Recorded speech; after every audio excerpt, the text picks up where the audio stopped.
Lisa, welcome. Thanks for your time.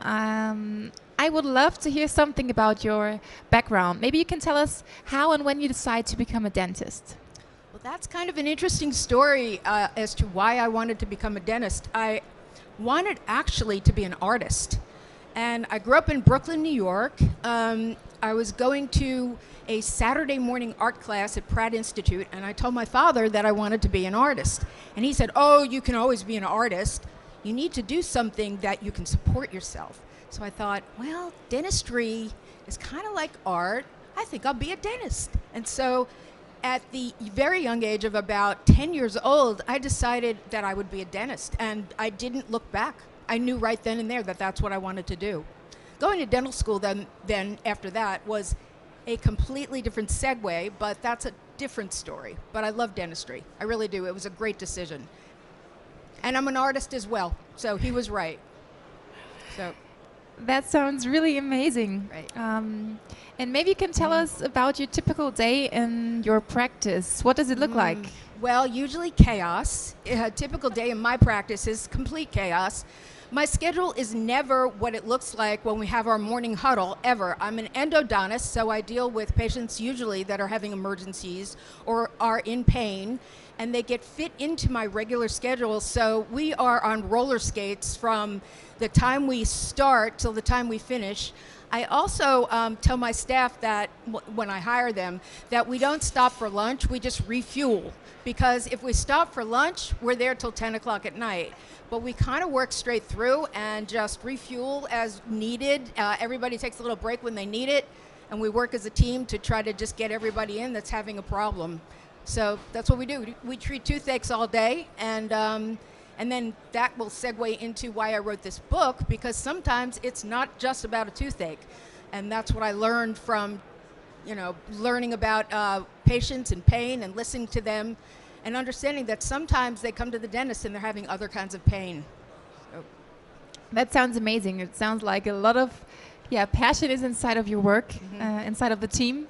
And maybe we can have a look at your book. What topic of your book, and maybe you can tell us some key highlights of the book. Tell us more about it. I am very, very passionate, not just about the book and the fact that I am so proud that I have that I wrote a book, but where the concept started and why I segued from just doing root canals to Botox. And everybody said that's kind of a strange segue, because as an endodontist, I don't really deal with any cosmetic procedures at all, and yet here I am in the endodontic arena doing cosmetic procedures. So where did that come from? Well, early on, I learned that there was actually, in addition to the cosmetic aspect of using Botox, there was also an amazing therapeutic aspect of doing Botox, and that is where my passion really is. But in order to learn the therapeutics, you really have to understand the cosmetic implications of what you're doing. Patients do not want to be, they don't care if they're out of pain. You can get them out of pain, but if you make them look funny, they're not happy with you. So this book really is about learning how to use botulinum neurotoxin in the dental office as a therapeutic procedure, but precluded by all the cosmetics involved in it. So if your state board allows you to do the cosmetics, there's a complete cosmetic section in it, and then at the end, it ties it all together with the use of it in therapeutics to relieve patients' pain. And that is from, TMJ problems to headaches, to temporal headaches, to headaches behind the eye. You can decrease the bite forces in the jaw if you're doing an implant procedure.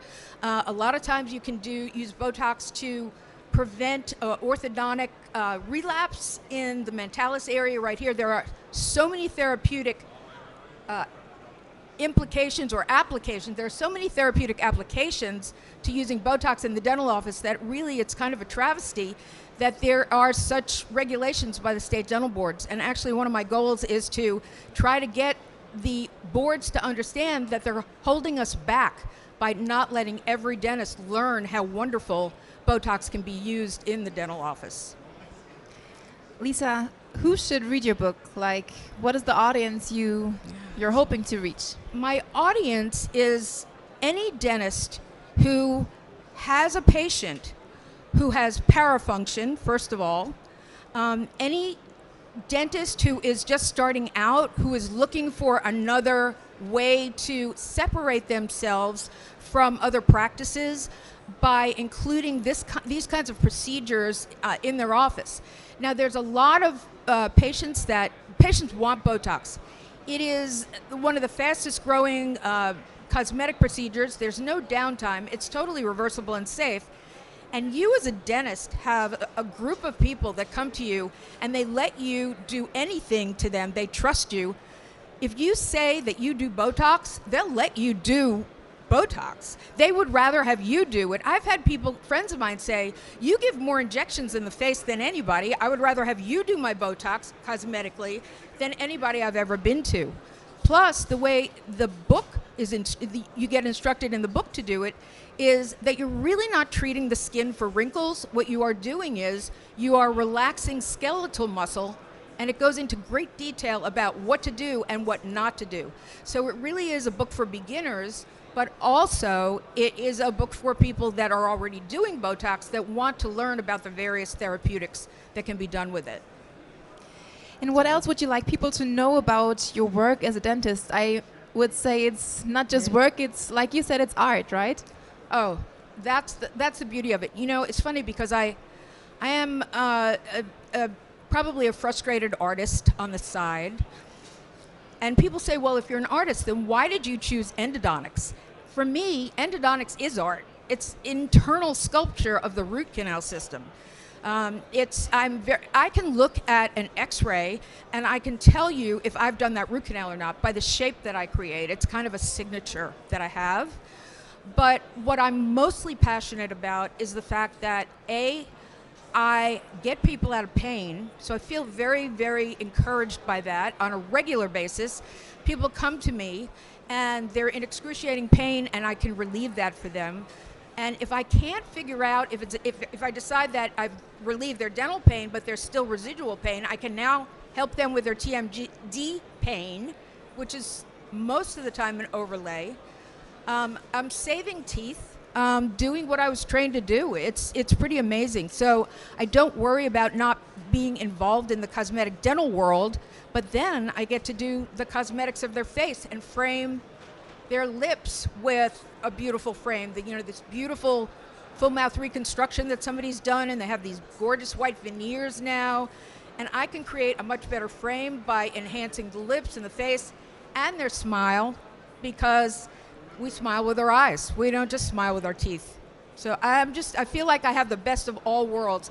I would recommend this book to anyone, not because I wrote it, but because it has been so impactful in my own life to evolve into the clinician that I've always wanted to be. It just gives me other options. And that's why I think it's for everybody. So thank you.